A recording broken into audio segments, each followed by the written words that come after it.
साथियों नमस्कार। आज एक बार फिर नए वीडियो के साथ मैं आपके सामने आया हूं और अपने ही देश के बारे में कुछ बात करना चाहता हूं जो बहुत जरूरी है आपके जानने के लिए। अगर आप भी हमारे अपने इसी देश में रहते हैं, इसी देश के निवासी हैं, यहां के नागरिक हैं, हिंदुस्तानी हैं, भारतीय हैं, तो आपको अब जागने का समय आ चुका है। बहुत सोलिए, क्योंकि अगर ऐसे ही भगत सिंह सो रहे होते, चंद्रशेखर आजाद सो रहे होते, तो क्या स्थिति होती आप भी जानते ही हैं। तो इसलिए आज हमारे देश को, हम सभी को, हमारी आने वाली पीढ़ियों को अगर बचाना है तो आज जागना जरूरी है। और कहते हैं ना, हमारा देश आजाद हो गया है, स्वतंत्र है।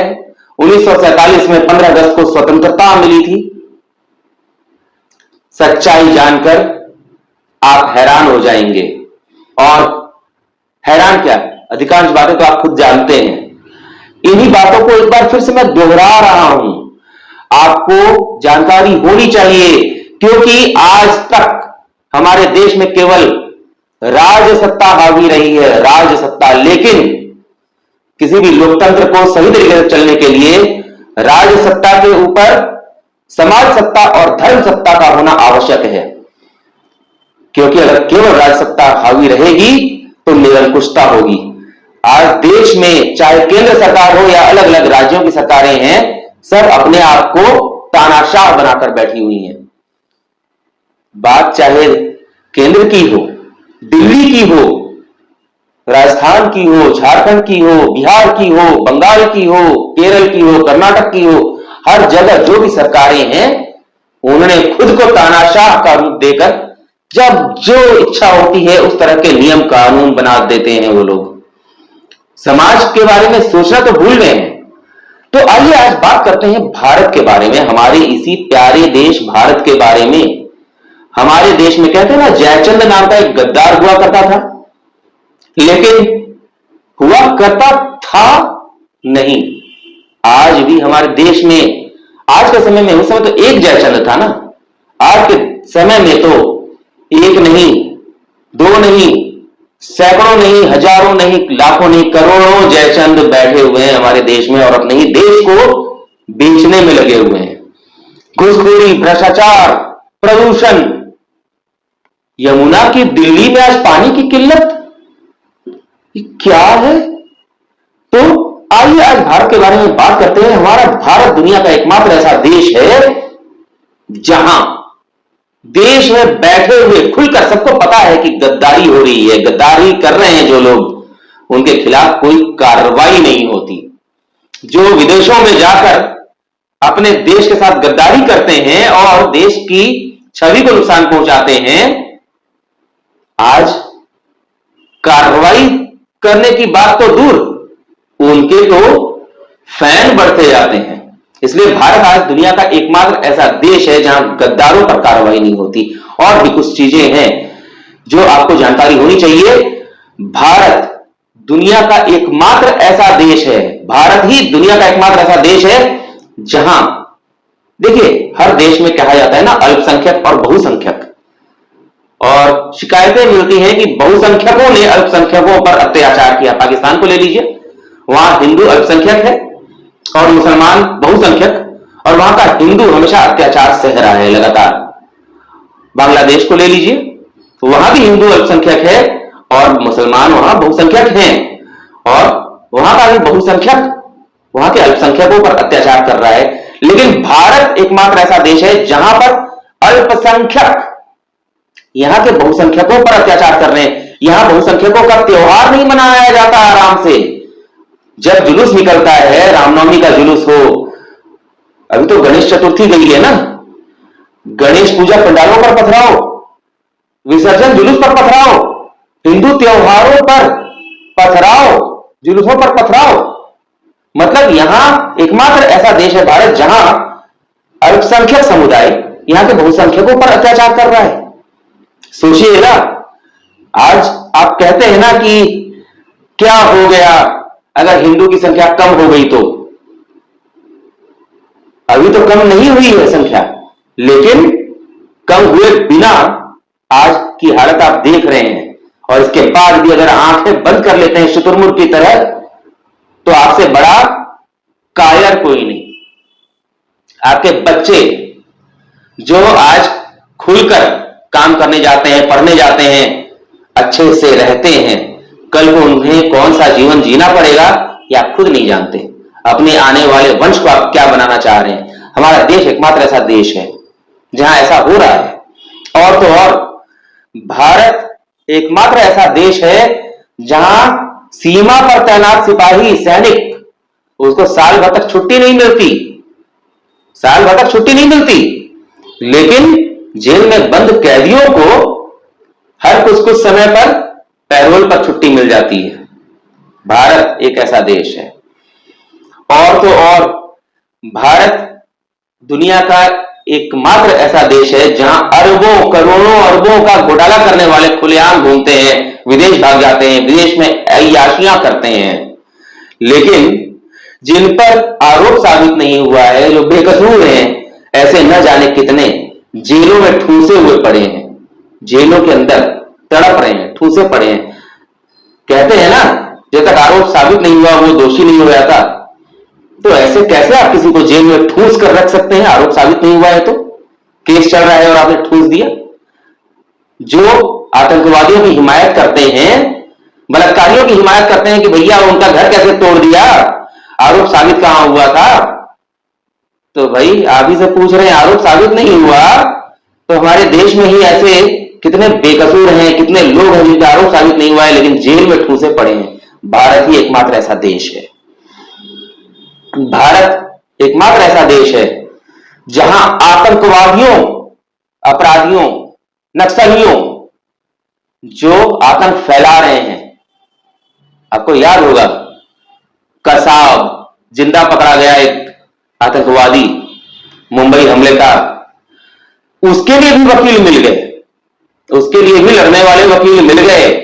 आतंकवादियों, बलात्कारियों के लिए वकील मिल जाते हैं, उनके लिए मानवाधिकार का पाठ पढ़ाने वाले और रोने वाले लोग मिल जाते हैं, लेकिन इन आतंकवादियों का शिकार बनकर जो बेकसूर मारे जाते हैं, उनके मानवाधिकार की बात बोलने वाला कोई नहीं। भारत एक ऐसा देश है। भारत एक ऐसा देश है जहां 57 साल तक राज करने वाली पार्टी आज विपक्ष में बैठी है और पाकिस्तान और चीन उसको अपना परम मित्र समझते हैं और ये पार्टी भी उसको अपना परम मित्र समझती है। चीन और पाकिस्तान की भाषा बोलती है ये पार्टी। जम्मू कश्मीर का चुनाव ही देख लीजिए, जम्मू कश्मीर से धारा 370 को हटाया गया तो देश के लोगों को उतनी आग नहीं लगी जितनी पाकिस्तान को लगी, और यहां की कुछ खास पार्टियों को आग लगी जिन्होंने कश्मीर को हिंदू विहीन कर दिया, उन लोगों को आग लगी। और आज भी वहां का चुनाव चल रहा है और पाकिस्तान वही कह रहा है जो इन पार्टी के लोग कह रहे हैं। सोचिएगा जरूर। फिर भी अगर ऐसी पार्टियों को वोट देने के लिए उंगली उठती है तो उसको गद्दारी नहीं कहा जाएगा तो क्या कहा जाएगा? भारत एकमात्र ऐसा देश है जहां के सेक्युलर नेता आतंकवादियों को शहीद कहते हैं, उसामा जी कहते हैं, शहीद कहते हैं, और यहां के राष्ट्रवादियों को गाली देते हैं, गाली बकते हैं। जो राष्ट्र की, देश की बात करता है उसको गाली बकते हैं। समझ रहे हैं ना आप? और भारत दुनिया का एकमात्र ऐसा देश है जहां घुसपैठियों को दामादों की तरह बुलाया जाता है। झारखंड का पाकुड़ जिला आप जान रहे होंगे, बंगाल से आए हुए, बांग्लादेश के कितने बांग्लादेशी घुसपैठ हुए, और पश्चिम बंगाल में भी स्थिति क्या है? घर बैठे उन्हें राशन कार्ड मिल जाता है, आधार कार्ड बन जाता है, वोटर कार्ड बन जाता है, सब कुछ बन जाता है। और जो इस देश का नागरिक है, सदियों से यहां उसका वंश चला आ रहा है, उसको ऐसे कागजात बनाने के लिए दफ्तरों के चक्कर लगाते लगाते चप्पलें घिस जाती हैं, हो नहीं पाता। बच्चों का बर्थ सर्टिफिकेट बनाने की प्रक्रिया इतनी जटिल कर दी जाती है, नहीं बन पाता। सोचिए, यह भारत ही एक ऐसा देश है जहां घुसपैठियों को सब कुछ मिल जाता है, यहां के नागरिक आज भी और किनके कारण, यह बात छिपी हुई नहीं है। भारत दुनिया का एकमात्र ऐसा देश है जहां 5वीं पास आदमी शिक्षा मंत्री बन जाता है, और भारत दुनिया का एकमात्र ऐसा देश है जहां भगत सिंह जैसे क्रांतिकारी को कभी आतंकवादी कहा जाता रहा है, और यहां पर हमला करने वाले औरंगजेब, सिकंदर, एक फिल्म आई थी ना, जो जीता वही सिकंदर, अरे भाई कैसे, वो तो कुत्ते की तरह हारा हुआ था, और चंद्रगुप्त से संधि के लिए उसने अपने सेनापति सेल्यूकस की बेटी से विवाह कराया था। वो हारा हुआ भगोड़ा सिकंदर, वो जो जीता वही सिकंदर, इस नाम से फिल्में बन जाती हैं। कहां का सिकंदर, हारा हुआ, मार खाया हुआ, चोट खाया हुआ, और लास्ट में भीख मांगने वाला, संधि की भीख मांगने वाला, वो सिकंदर, उसको महान समझते हैं, सिकंदर महान। और औरंगजेब को, बाबर को, इन लोगों को आप क्या कहते हैं, महान। और भगत सिंह को क्या कहा जाता था, आतंकवादी। महाराणा प्रताप और शिवाजी, छत्रपति शिवाजी को तो एक तरीके से दूध की मक्खी जैसा निकाल दिया गया।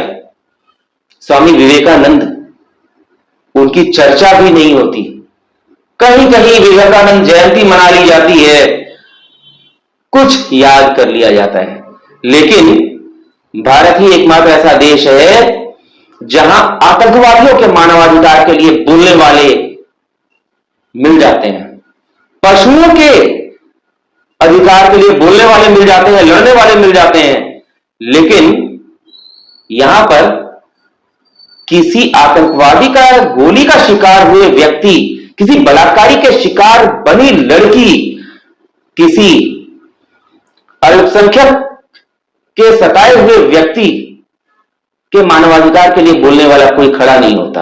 और यहां पर तो खुलकर एक प्रथा चली आई है, जो भी भ्रष्टाचार के मामले में या आतंकवादी होने के मामले में, आतंकवाद के मामले में जिसको पकड़ा जाता है, जेल जाता है, उसको बचाने के लिए एक खास पार्टी है, उस पार्टी के नेता लोग बहुत तेजी से आगे आ जाते हैं वकील बनकर, और मोटी फीस तो लेते ही हैं।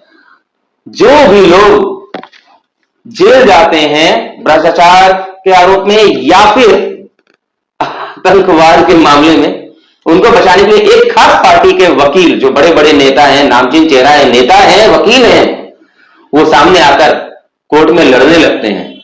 और ऐसे लोगों से भरी हुई पार्टी को आज भी अगर लोग वोट डालती है, तो सोचिए, इस देश की विडंबना नहीं है तो क्या है, ये देश कहां जा रहा है।